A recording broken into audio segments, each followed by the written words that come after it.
예, 안녕하세요. 공인노무사 이제 민법 진도변 모의고사 이제 객관식 시즌이 돌았는데요. 저희는 이제 진도변 모의고사로 좀 진행을 하도록 하겠습니다.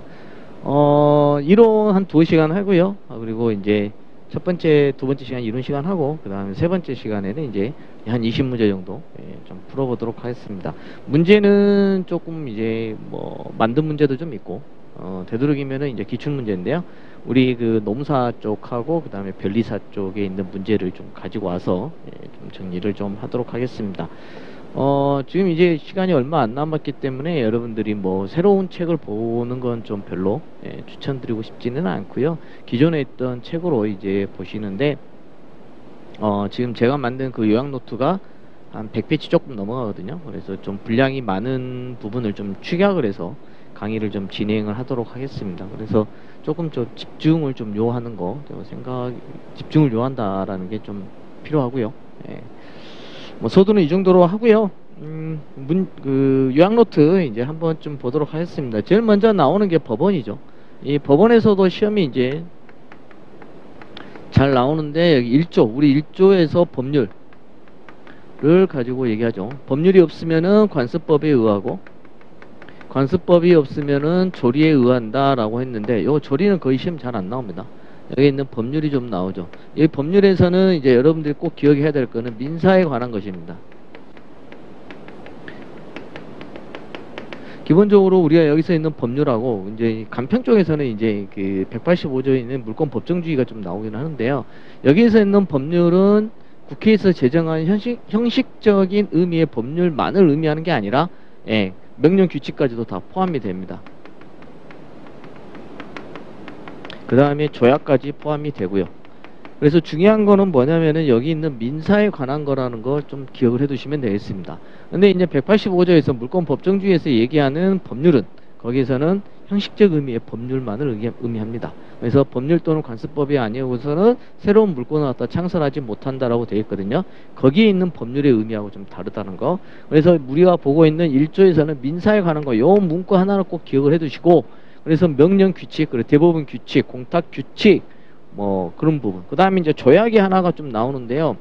기본적으로 조약이라는 것은 국회의 동의를 받아서 이제 조약을 체결하거든요. 비준을 받아서 이제 조약을 체결하는데 이때는 법률과 동일한 효력이 있습니다. 대등한 효력이 있어요. 그런데 이 조약 같은 경우는 국제 관계 때문에 조금 더 법률보다 위에 두는 것은 사실인데 우리 판례가 그렇게 하고 있어요. 그러니까 헌법에는 이 조약이 국내에서 제정한 법률과 대등한 효력이 있다라고 하고 있는데 판례에서는 조금 더 위에 두고 있습니다. 대신에 그거를 판단할 때는 좀 더 엄격한 기준으로 한다라는 거, 그거 하나만 좀 기억을 해두시면 되겠습니다. 그 다음에 관습법이 나오죠. 관습법에 대해서 요건을 보시면은 뭐예요? 반복된 관행이 있어야 되고, 그 다음에 두 번째 법적 확신, 사회 구성원들의 법적 확신, 그 다음에 전체 법 질서에 반하지 않아야 된다는 거. 요거 꼭 기억을 하셔야 되겠죠. 않아야 한다. 그래서 요 세 가지 요건 좀 기억을 하시고, 그 다음에 대표적인 예로서 이게 종중 판례가 시험에 좀 잘 나오죠. 그래서 종중 판례가 과거에는 성년인 남자만 종원이 돼 있었죠. 종원. 근데 지금은 바뀌었죠. 성년자가 이제 종원이 되는 겁니다. 그래서 이제 미성년자는 안 돼요. 그래서 여기는 성년자라고 하는 부분에서 여성도 종원으로 들어가게 됐다라는 것까지 좀 기억을 해 두시기 바랍니다. 그 다음에 관습법 같은 경우는 직권조사사항이라는 것까지 기억을 하시면 되겠습니다. 그 다음에 이제 관습법으로 인정되는 예 몇 가지 좀 이제 하나씩 살펴보면 되겠죠. 그래서 요 1조에 관련된 거 좀 간단하게 정리를 했습니다. 그래서 보시면 법원 보시면 민사에 관하여 법률이 규정이 없으면 관습법에 의하고 관습법에 없으면 조리에 의한다. 그래서 1조 법률에 관련돼서 민사에 관한 특별법, 뭐 가담법이라든지 주택임대차보호법, 그 다음에 민법 부속법령, 법률에서 이제 부동산 등기법, 공탁법, 뭐 명령, 긴급명령, 그 다음에 시험에 나왔던 게 이제 대법원 규칙, 그 다음에 자치법규, 그 다음에 비준 공포된 조약과 국제법규도 중요한 건 뭐예요? 민사에 관한 것인 경우에 민법의 법원이 된다라는 겁니다. 그 다음 185조 물권법의 법원이 나와 있는데요. 물권 법정주의에서요, 강행 규정으로서 법률과 간수법만 인정이 되고 규칙은 이제 포함이 안 된다는 거. 요게 이제 시험에 가장 잘 나오는 영역이기도 합니다. 그 다음에 3번. 우리나라가 가입한 국제조약은 일반적으로 민법이나 상법 또는 국제사법보다 우선 적용이 되는 겁니다. 근데 다만 엄격하게 판단해야 된다. 예, 법률과 대등한 효력이 있기 때문에 그렇습니다. 좀 더 엄격하게 판단해야 된다. 그 다음에 가끔 나오는 게 이제 판례의 법원성 부정이 나오죠. 예, 판례의 법원성 부정. 그래서 판례는 법원성이 인정되느냐 했을 때 부정이 되고, 이게 사실은 이제 상급심 재판에 이제 기속력이 인정하는 것은 사실입니다. 그래서 1심은 대부분 판결, 대부분 판례를 갖다가 이제 대부분 거기에 부속받아서 하죠. 근데 어떤 문제가 발생을 했다 그랬을 경우에 이제 상고를 해가지고 항소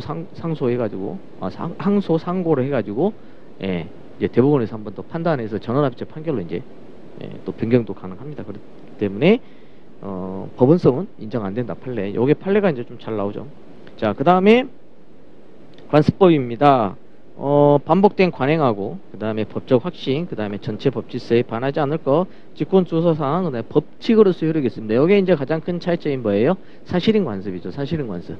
그래서 여기 있는 사실인 관습과 이제 비교를 하는데요. 사실인 관습 같은 경우는 여기 사회 구성원들의 여기 있는 법적 확신이 없는 걸 얘기를 해요. 네, 법적 확신이 없는 거.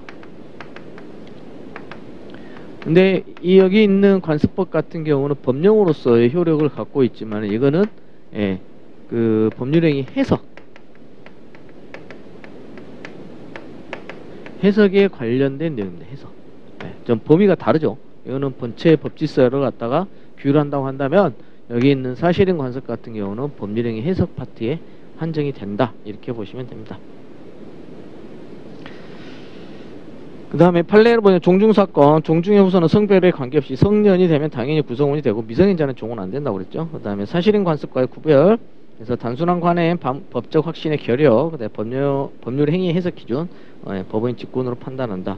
그리고 이제 가장 큰 차이, 관습법에서 시험에 잘 나오는 게 지금 여러분도 보시다시피 법률이 없으면 관습법이 하고 관습법이 없으면 조리가 한다고 그랬죠. 그래서 이 관습법이라는 것은 보충적, 여루적 성격을 띠고 있다. 예, 이렇게 생각을 하시면 됩니다. 예. 그래서 그렇게 보시고 관습법 인정, 명인방법, 관습법상 법정지상권, 분명히짓고 명예신탁, 동상, 양도, 담보에서 관습법이 인정이 되고요. 3번에 관습법이 부정되는 것은 믿음기 무허가 건물 양수인의 관습법상 물권입니다. 기본적으로 믿음기 무허가 건물 같은 경우에는 갑이 여기 있는 자신의 부동산을 이쪽으로 우리다 넘겼어요. 매매를 했단 말이에요. 근데 이 사람이 미등기예요. 기본적으로 이게 부동산이라고 한다면은 이 부동산은 기본 어떻게 되냐? 소유권 이전이 등기가 돼야 돼요. 근데 등기가 없어요. 미등기이기 때문에. 따라서 이 사람은 소유권 취득 못합니다. 소유권 취득을 못하기 때문에 결국 뭐가 되겠어요? 예, 관습법에 준하는 물권도 인정하기 어렵다. 관습법적 물권 인정되기 어렵다. 그래서 이제 그 물권으로 따졌을 때 이제 물권적 청구권, 소유권에 대한 물권적 청구권도 행사하기가 좀 어렵습니다. 그래서 등기가 안 돼 있는 경우에는 물권 변동이 발생하지 않는다. 그렇게 보시면 되겠습니다. 자, 그 다음에 법률상의 권리 의무, 그래서 내용에 의한 분류, 그 다음에 작용에 의한 분류 이렇게 크게 이제 나눠지게 되는데요. 먼저 보시면은 내용에 의한 분류 같은 경우 재산권, 물권, 채권, 뭐 지적재산권, 가족권, 인격권, 작용에 의한 분류 같은 경우는 지배권, 청구권, 형성권, 항변권 뭐 이렇게 나와 있습니다. 이거는 뭐 여러분들 다